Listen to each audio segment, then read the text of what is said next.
Okay, looking at my clock here, it's actually 4 minutes after 8. I don't see any other participants waiting to get into the room. Don't see any other participants at the moment. We are going to go ahead and get this rolling here, get it started. We are going to start this Decriminalize Charleston project volunteer meeting, a project of Lowcountry NORML. We're going to get this started with our normal welcome to new attendees and our volunteers.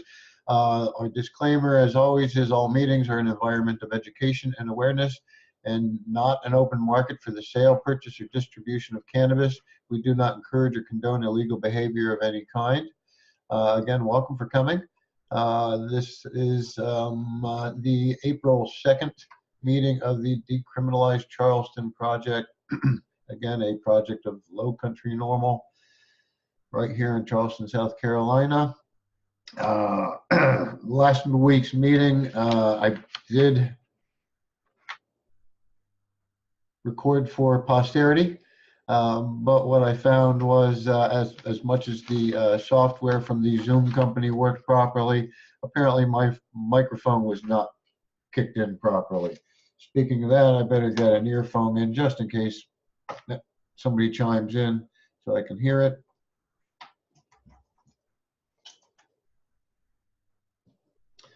There we go. And let's kind of get things rolling along here. I actually have a little bit better of an agenda there here this week than I had last week for the agenda with no one speaking, or no voice, no sound attached to it. I will start this meeting, as I've started many of the other meetings, that we are looking for volunteers. We are looking for participants. We need people to attend these meetings and actually get out there on the streets and help us get these partitions circulated. Our Decriminalize Charleston project is a voter initiative process. It's a ballot initiative. That means that we cannot do online petitions. They need to be a printed physical petition to be a legal document. They need to have an actual physical signature from a registered voter who is a resident of that particular municipality. So there are rules that we have to follow, that everybody has to follow to make this process work. But as I've just recently put on one of our new signs, I like the little line, is your vote is your voice. Unfortunately, with our legislators at the state level, you can beg and you can plead, but that doesn't really make them change their mind and follow the will of the people. And we already know that a majority of South Carolinians at least want medical marijuana legalized. With that said, we believe that they will want less than an ounce possession decriminalized. It makes sense. Let's take those harms away from the cannabis supporters. But we are looking for volunteers. We're looking for volunteers all around the Charleston area. Our first 3 municipalities, of course, the city of Charleston, the town of James Island, and the city of Folly Beach. As I've mentioned in our previous meetings, we are looking for coordinators in those areas to help us coordinate signature collection events, and then later on down the road, get out the vote pushes. So if you or anyone you know supports this initiative to decriminalize less than an ounce possession of marijuana or 10 grams of hashish or concentrate, that includes being caught with some paraphernalia, a roach clipper, a pipe, or something like that. So if you'd like to, please contact me. I'll put the email address down below, as I usually do, somewhere down there, lowcountrynormal@gmail.com. I will ask everybody that wants to help us and get involved to go to the file section on our Decriminalize Charleston volunteer group. And in the files section, if you're watching this on video, you can see here I'm holding up a copy of the local initiative guide. This is a citizen's guide to changing local laws by ballot initiative in South Carolina. There is a copy of this out there on both our website, normalsc.org, and our Facebook volunteer group, Decriminalize Charleston Volunteers. I have printed out pages 8 9, and 10, which is the signature campaign section, to pass along to people that are picking up some of our not brochures, our petitions that want to get them, help us out, get them filled out. Each petition, let me get one of those out here. Each petition is 7 pages long. Let's see if I can get this to show up. That's a little bit better. There are 20 signature lines on 2 pages. That's front and back of this particular page. Also, the back page is an affidavit where the signature collector will need to sign that and state that they've actually witnessed these signatures being placed on here. We do ask that signature collectors also look at the signatures and make sure that they're legible. If they're not legible, they won't count. And as you see behind me here, I have a stack of clipboards with some petitions on, and down below you'll see a lot of manila envelopes. Each one of those manila envelopes has 10 petitions in, so each manila envelope is 400, the opportunity for 400 signatures. We will be printing a lot more than this. We've only printed about 150 for the Decriminalize the City of Charleston, and we're going to need over 750 of those petitions to cover the number that our goal is of 30,000 to get this on the ballot in November. I also want to ask, while I'm looking at this, I will be putting links down below to the guides and the petitions as I post these out to our YouTube channel. But we do have a lot of work to get these petitions signed. We are way, way far away from 30,000 signatures. 2,900 is the goal for James Island, and 750 for Folly Beach. So come on, Folly Beach people. I need a couple of good coordinators over there on Folly Beach to help me set up a couple of signature collection events and get those 750 signatures. This should be easy for Folly Beach. Come on, guys. Let me hear from you. Please, please email.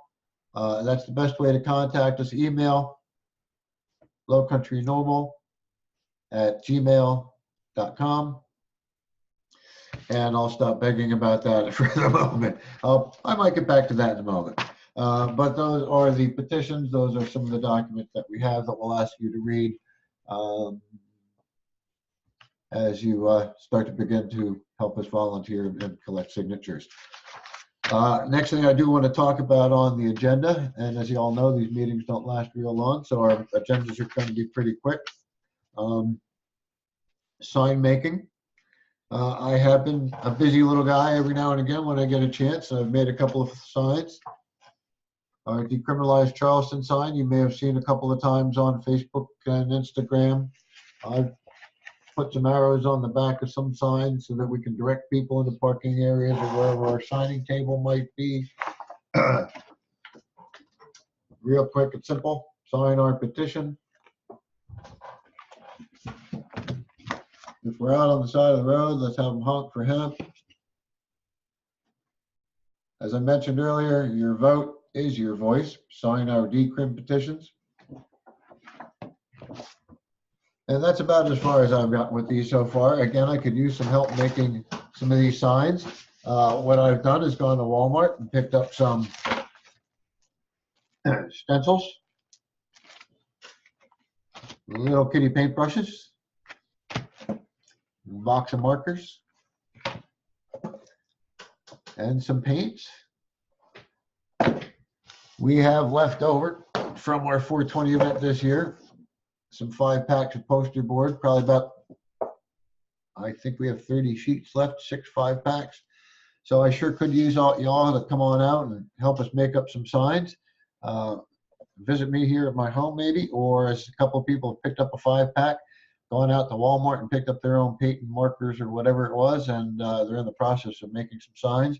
But we sure could use your help in getting these signs together and getting some events and roadside signature gathering things going on. Also with the sign making, I have a couple of, and one of them is right here behind me, some documentary DVDs. Latest and greatest was We the People. Of course, there are copyright issues with showing these out in public or charging fees. But if you visit me here at my home, we'll maybe have a sign making party one Sunday afternoon. We can put on a good documentary or two that I have here about cannabis. Get yourself a little bit of education on this nice, wonderful, beneficial plant. Again, let's get things rolling here. Let's get some of the signs together, getting some of these signature events out. Talking about the signature events, the outings, the signing locations, things like that. We have made a page on our website, the normalsc.org, and we will generally post our events also on our Facebook, Lowcountry NORML events.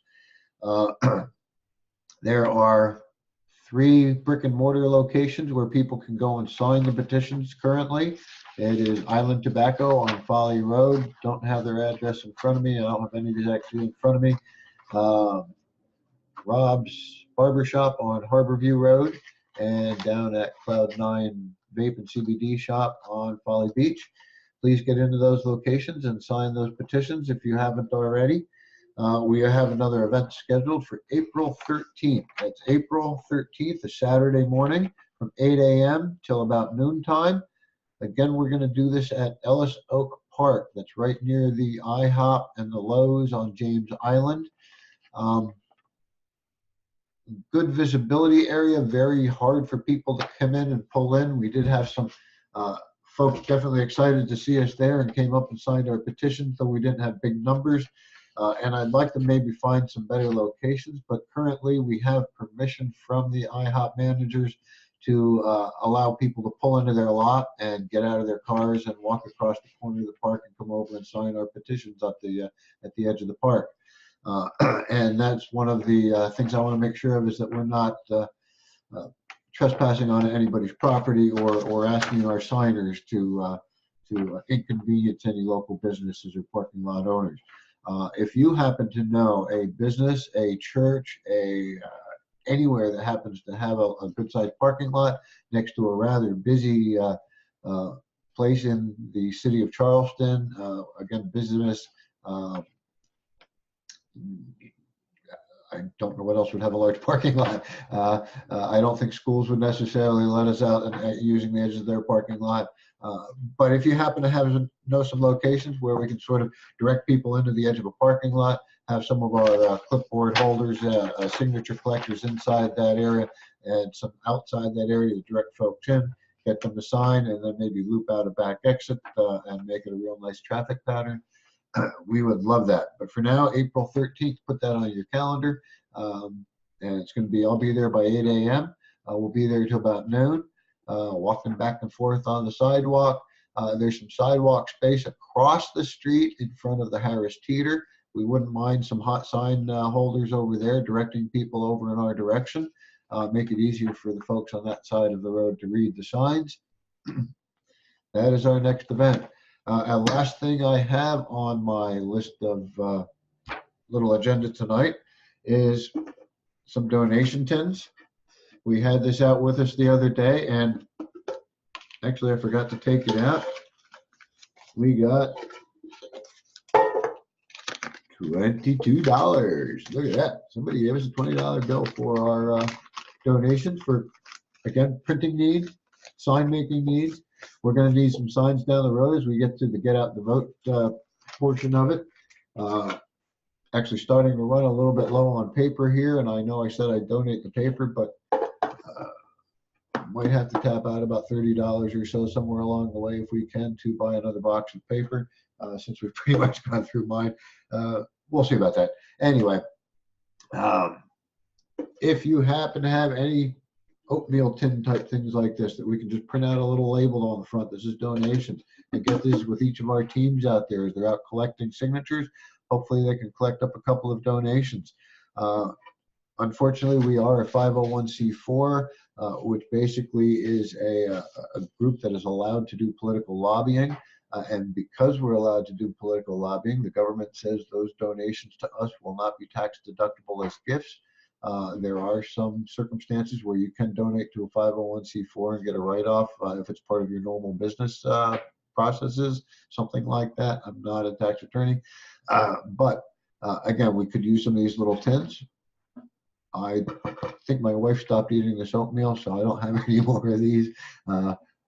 anything that might be able to make a little donation to that aren't too big and hold a few bucks, that'd be great. Now is about the time where I'd be asking for your input, and I don't see anybody again online, so I am not going to be pesting. I am going to click over on notifications and see if maybe I've got notifications from people trying to get on. Nope, I see nothing. I also want to point out behind me, before I forget, you may see back here, support our sponsors, potmeadow.com. They are the makers of the awesome Pot Meadow wear. Tell me I don't have a piece near me right now, and I'm not wearing anything. Also, our supporters at Cloud9 CBD and Vape Shop, Vape and CBD Shop on Folly Beach.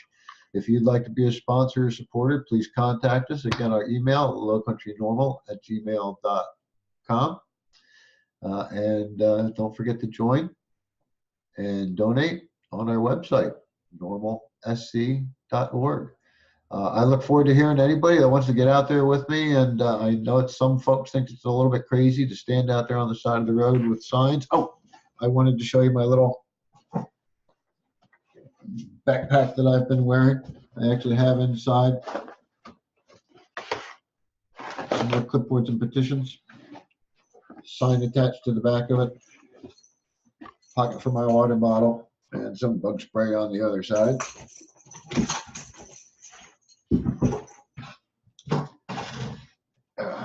Just some of the things, I guess, if you're crazy enough to do it, you got to do it. The reason we're doing this, some people say, well, why are you doing this for a bunch of stoners? That's not so much it. Don't know if you can read this one behind me. I'll pull it off the wall.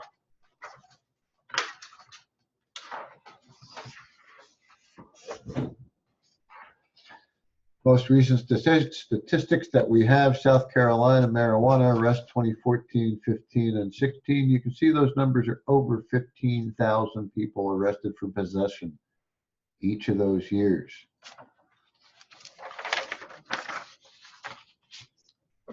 The majority of those people are generally 4-to-1 black to white. So of those 15,000 people, consider probably 12,000 of them black, poor community, 3,000 white folk. And again, these arrests are targeted generally in poor communities that can't afford these type of things. It's probably generally for small amounts, less than 28 grams, simple possession. You are inflicting harms on these people that will follow them for the rest of their lives, as far as being able to get jobs. For doing nothing, for doing something that's, in my opinion, less harmful than alcohol. Not just an opinion, a lot of facts will back that up.